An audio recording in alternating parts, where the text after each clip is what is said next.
ella es presidenta de Control Ciudadano y por supuesto ella conoce muchísimo acerca del tema militar. Hemos visto ya, Rocío, buenos días primero que nada, ¿cómo estás? ¿Cómo te Buenos encuentras? días, Sergio. Un placer saludarte. Igualmente. Rocío, hemos visto desde hace ya algunos días una especie de operativos militares operativos o ejercicios militares en Venezuela y mantiene cierta alarma en la población. E incluso el día de la llegada del presidente Guaidó al país, vimos hasta alguna especie de antimisiles, o realmente no sé cómo llamarlos, disculpen mi ignorancia, pero sé que hay un nombre específico para este tipo de equipos. Eh, ¿Cuál crees que sea el objetivo de estos ejercicios militares que siempre tienen algo, y siempre tienen alguna estrategia por detrás de todo esto, Rocío? Sí, Sergio, podríamos definir lo que está ocurriendo como la continuación de los ejercicios militares permanentes que existen en Venezuela. Es decir, se inscribe estos ejercicios en la narrativa oficial de la defensa de todo el pueblo frente a la agresión del enemigo externo. Es decir, esto es una puesta en escena permanente que se han intensificado especialmente en estos 2 últimos años. Llamó poderosamente la atención en estos ejercicios, sin duda, el desplazamiento o el emplazamiento del sistema Pechora, se le llama así, es un sistema móvil misilístico antiaéreo que lo vimos, para quienes conocen la autopista Caracas-La Guaira, colocado en el antiguo peaje, digamos, exhibiéndose para la foto. Es un misil, un sistema misilístico de corto alcance, y también llamó la atención el sistema también móvil misilístico antiaéreo, ya de mediano alcance, que estaba emplazado en La Carlota. Es decir, 2 sitios estratégicos para que periodistas rebotaran la fotografía, porque es muy poderosa la imagen, rebotara la fotografía internacionalmente y decirle al mundo, eso tiene un mensaje internacional, al mundo, son nuestras armas rusas. Ambos sistemas fueron adquiridos y llegaron al país, fueron ordenados en el 2009. Eh, Tenemos a los rusos de socio, están operativos los misiles, en este caso de corto y de mediano alcance.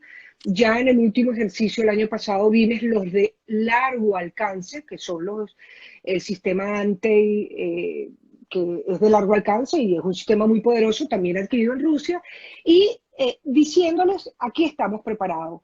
La lectura para el plano doméstico, es decir, va orientada a aquí estamos apuntando a los enemigos de la revolución y estamos apuntando a los traidores a la patria. Esa es la lectura que hay que darle a toda puesta en escena. Ahora, en todo caso, Rocío, ¿realmente en estos momentos Venezuela cuenta con algún tipo de poder militar en su armamento con esta adquisición de material ruso, de origen ruso? Eso se ha subestimado mucho, Sergio. Eso Sin duda quiero, hay unas por enormes... eso lo pregunto, porque hemos subestimado todo lo que hace el régimen. Así Y, es, sí. a ver, Eso es muy importante, analizarlo con seriedad.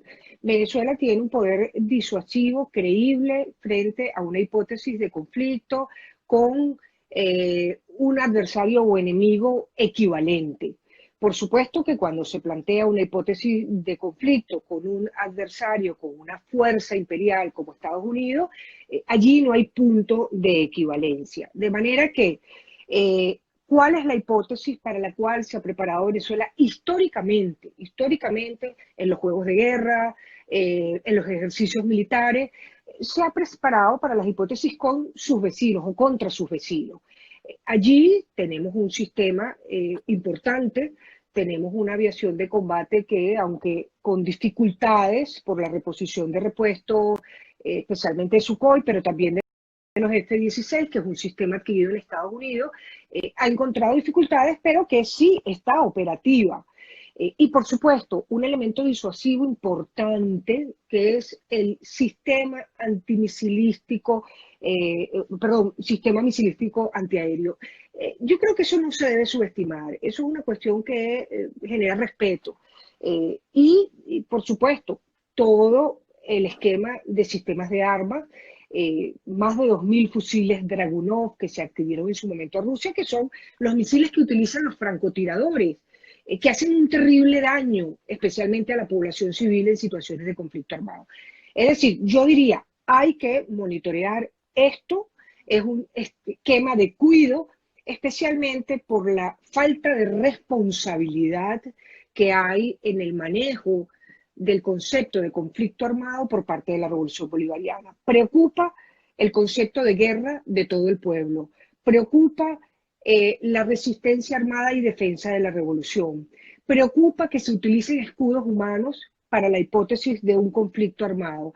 Preocupa que se escojan como modelos de guerra la guerra de Vietnam y la guerra de Cuba. No porque tengamos ese poderío de hacerlo de esa manera, sino por las irresponsabilidades que hay en la utilización de estos conceptos. Hasta ahora, Sergio, no ha ocurrido un incidente militar en la frontera entre Colombia y Venezuela. Yo diría, primero porque Dios es grande, pero segundo porque ha existido cierto criterio de responsabilidad entre los mandos militares de ambos países. Porque si fuera por la dirección política del país, ya estuviéramos envueltos en un conflicto. Creo incluso que en el estamento militar hay contención, hay anclajes que eviten una reacción en cadena y un chispazo que podría tener consecuencias devastadoras, especialmente en la frontera venezolana. Ahora, fíjese usted, Rocío, hemos visto en los últimos meses, sobre todo, aparte de la exhibición y el mal manejo del cual hablas de estas armas, la utilización de personas de la milicia. Normalmente la gente, como bien decíamos, subestima esto, incluso hasta se burla de estas personas, de estos, incluso en su mayoría adultos mayores, que utilizan hasta armas de alto calibre, las tienen en su poder, no las saben utilizar, pero las tienen en su poder, y la gente se burla.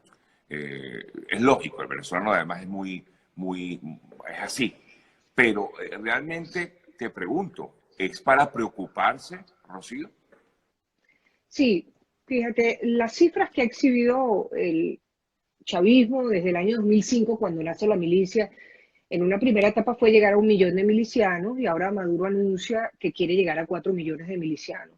Por supuesto que esto es una cifra irreal, no hay dinero en el Estado para soportar esa carga, pero es bueno advertir que solamente con 10.000 milicianos entrenados, manejando fusiles de francotiradores, manejando el sistema IGLAS, por ejemplo, manejando cosas que pueden ser utilizadas para realizar un daño enorme en la población civil, es absolutamente peligroso. Fíjate lo que te estoy diciendo, olvidémonos de los 4 millones, pensemos solamente en 10.000 personas equipadas.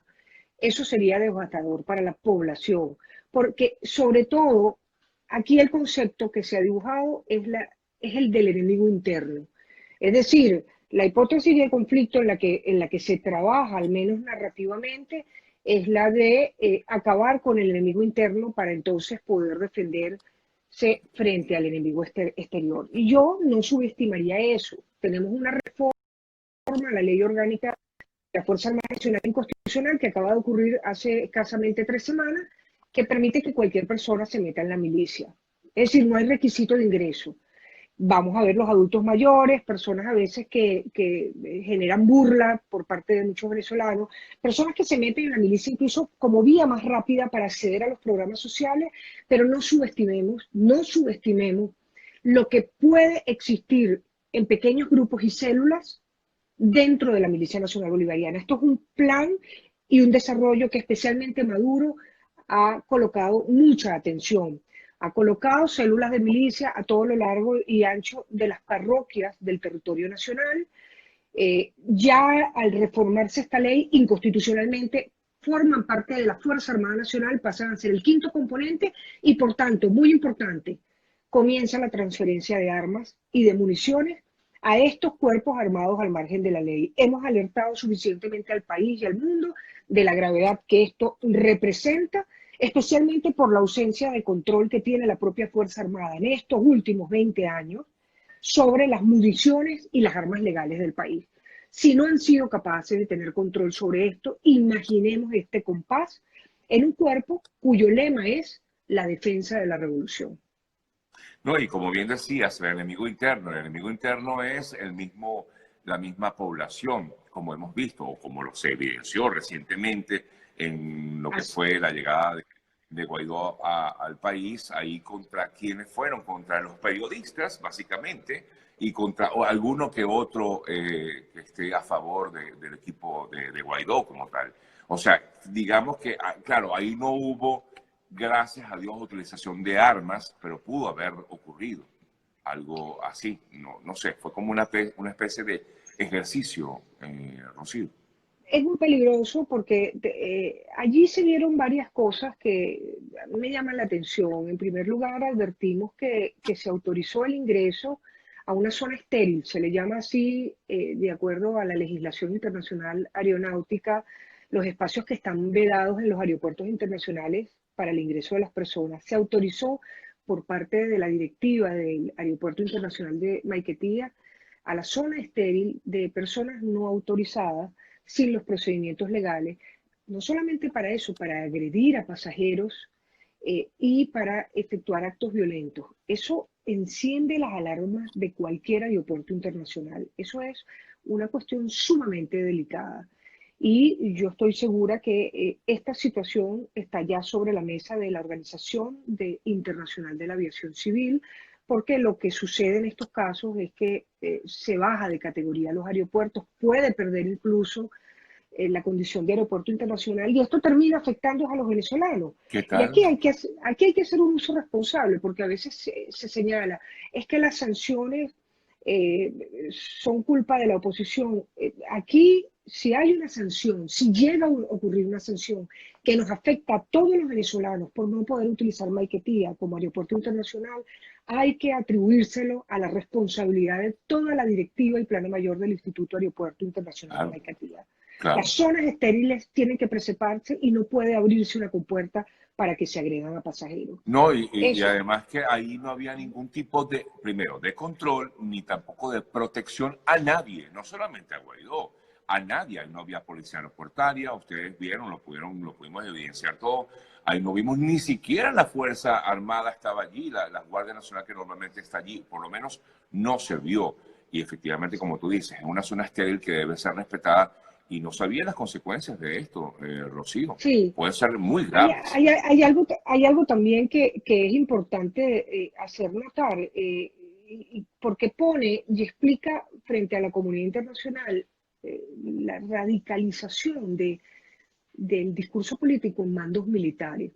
Ese día, el comandante de la SODI, Vargas, se expresó, en primer lugar, que Guaidó era un enemigo, un traidor a la patria. Eso es gravísimo. Es decir, lo está haciendo la máxima autoridad del Estado por el cual ingresa un político opositor y lo identifica como traidor a la patria. Y además dice que está bien merecido este modo de recibimiento. Yo creo que esto puede ser del interés inclusive de todo el seguimiento que se está haciendo en la Corte Penal Internacional del caso Venezuela. ¿Por qué? Porque uno de los elementos que configuran los delitos de lesa humanidad es cuando sistemáticamente y se establecen ataques por razones políticas contra un grupo de personas.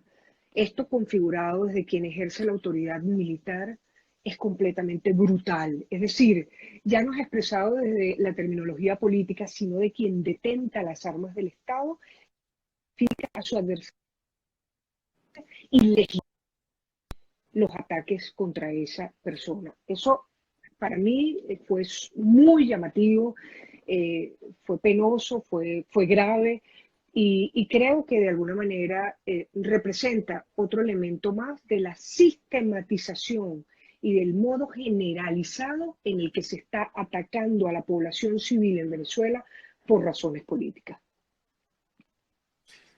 Rocío, con respecto a lo que son estos ejercicios militares que han anunciado van a realizarse durante este fin de semana, bueno, que ya hemos visto, pero que dijeron que este fin de semana iba a haber como una acción especial de estos ejercicios militares.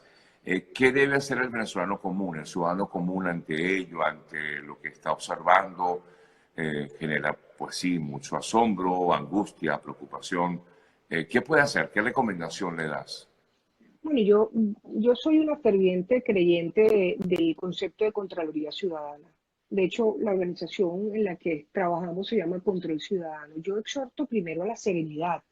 Si la autoridad militar no es capaz de llamar a la serenidad, llamemos los venezolanos con algo de responsabilidad a la serenidad.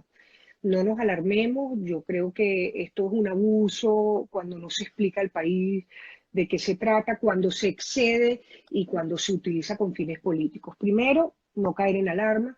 Segundo, documentemos las arbitrariedades con fotografías. Cuando veamos algo indebido, reportémoslo, subámoslo responsablemente en las redes sociales, que son un elemento muy poderoso, y demos seguimiento a lo que ocurra, sobre todo aquellos hechos de Estado que demuestren el uso de los medios militares con razones políticas o por razones políticas o para una parte o en contra de la población. Yo creo que eso tiene que documentarse muy responsablemente para colocarlo en manos de las autoridades internacionales que tienen competencia sobre la materia, porque esto tiene que cesar.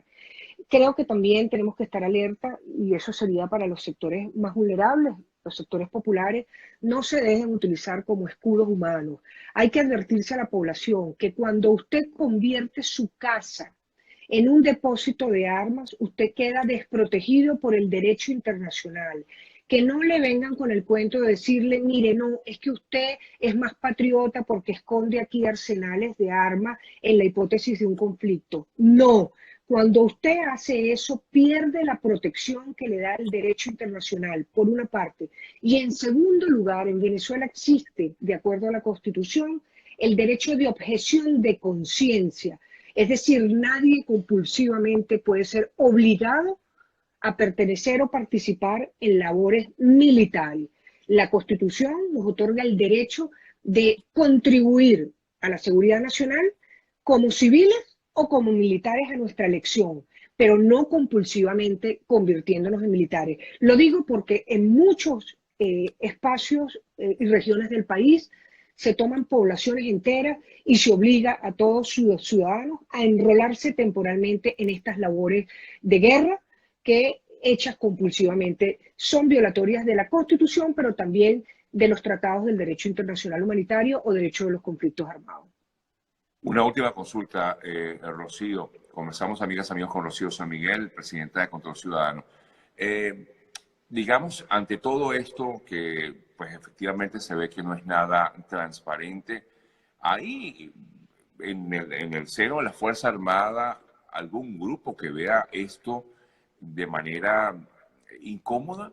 O sea, que no le agrade esto que está viendo y que, porque siempre se dice que hay un sector institucional de la fuerza militar. ¿Eso existe realmente hoy día, Rocío? Sí, existe, y esto también genera muchas especulaciones en los grupos radicales. Veamos por un momento el triángulo de las Fuerzas Armadas. Los de arriba tienen numerosos incentivos económicos, nunca antes vistos en la historia del país. Tienen el control de la producción minera por la vía de Camimpec, tienen el control de las importaciones del país por la vía de la misión Abastecimiento Soberano y tienen el control de PDVSA, las tres o los tres sectores más productivos del país en este momento. En el medio, donde está el poder de fuego, tenemos el sector más vigilado de cualquier mecanismo burocrático venezolano. Nunca antes han existido tantos militares presos, perseguidos, desertores, eh, torturados como en este momento en la historia. Comprendámoslo bien. Allí hay un seguimiento cuerpo a cuerpo en todas las unidades con poder de fuego y sobre todo los mandos militares que tienen tropa bajo su mando. Y en la base, donde está el mayor número grueso de la población, pues bueno, las personas tratan de medrar en un esquema de subsistencia. Es decir, entendiéndolo de ese modo, podemos, digamos, la palabra no es Presumir. justificar, pero comprender qué es lo que sucede adentro. Hay resistencias en la Fuerza Armada a lo que está sucediendo. No en vano han ocurrido 6 reformas a la Ley Orgánica de la Fuerza Armada Nacional en 15 años, Sergio. tratando justamente de modificar aspectos como lo de la milicia. La llevan para acá, la traen para acá, la meten por aquí, porque no logran hacer valedero el concepto. E incluso han dado un paso que se resiente en la Fuerza Armada, que es por la vía de una ANC, aprobar una ley que es inconstitucional. No podemos olvidar los venezolanos que el 2 de diciembre del 2007 rechazamos la reforma constitucional y allí existía esa milicia. Entonces, sí hay resistencia, pero resistencias que son complejas. Aquí siempre el exhorto es el mismo, Sergio. Es importante que la dirigencia política venezolana plantee una propuesta a la Fuerza Armada Nacional. ¿Qué va a pasar con la Fuerza Armada Nacional para la eventualidad de una transición? Eso no se ha dicho. La ley de amnistía no es una propuesta política para la Fuerza Armada Nacional. Tiene problemas jurídicos y tiene problemas políticos. Hay que explicar cómo va a ser ese mundo, qué va a pasar con la milicia, qué va a pasar con las violaciones a los derechos humanos y cómo va a ser la justicia transicional, qué va a pasar con la operatividad de la Fuerza Armada Nacional, porque también desde el discurso oficialista se señala, estos van a acabar, van a desaparecer la Fuerza Armada Nacional. Tú no cruzas un río sin saber qué te espera del otro lado de la ribera. Aquí es importante ser responsables, construir un plan, comentar y decirlo, porque la Fuerza Armada Nacional tiene el oído sobre la tierra y está esperando una propuesta clara, diáfana, de qué será, en caso de una transición, el tratamiento que los políticos den a la Fuerza Armada Nacional. No se trata de pasarles la mano por la espalda y decirle, te apoyamos porque nos das un golpe. Claro. Aquí el tema del golpe tiene que ser rechazado por todo el país. Aquí lo que queremos es una Fuerza Armada profesional, subordinada al poder civil y que respete la Constitución de la República Bolivariana de Venezuela. La ley de amnistía no basta, definitivamente. No, porque primero le estás diciendo a todos que son delincuentes. Segundo, le estás diciendo, si te pasas de este lado, te perdono. ¿Qué garantías hay de pasar de este lado? Te perdono. Tenemos un mayor de la Fuerza Armada Nacional que está en un retén en Texas, que fue de los primeros que cruzó la frontera venezolana el 23 de febrero del año pasado. Y está en un retén en Texas porque está tratando de pedir asilo y nadie lo ayuda. Entonces, ese es el mensaje que se quiere dar a la Fuerza Armada Nacional. Pásate de mi lado y ve a ver cómo te cuida. Si persigue a tu familia. Creo que hay que ser responsables en esta película, en esta oferta que se hace al país y sobre todo en contarle a los venezolanos cómo y qué vamos a hacer con la Fuerza Armada Nacional para la eventualidad de una transición. ¿La vamos a respetar? ¿Vamos a votar todos los sistemas de armas que se compraron en Rusia, en Bielorrusia, en China?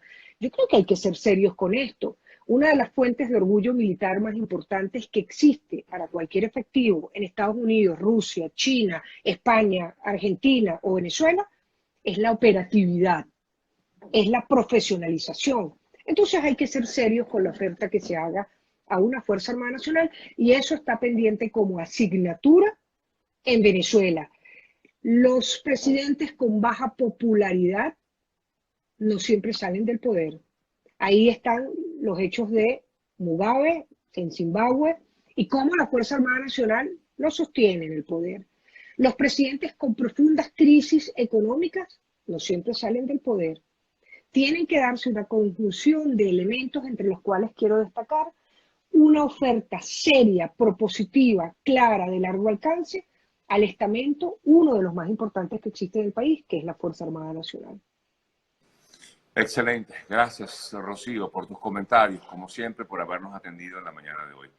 Un fuerte abrazo. Gracias a ti, Sergio. Igual para ti. Un abrazo. Rocío San Miguel, amigas, amigos, el presidente de Control Ciudadano. Hacemos una pausa y ya venimos con más.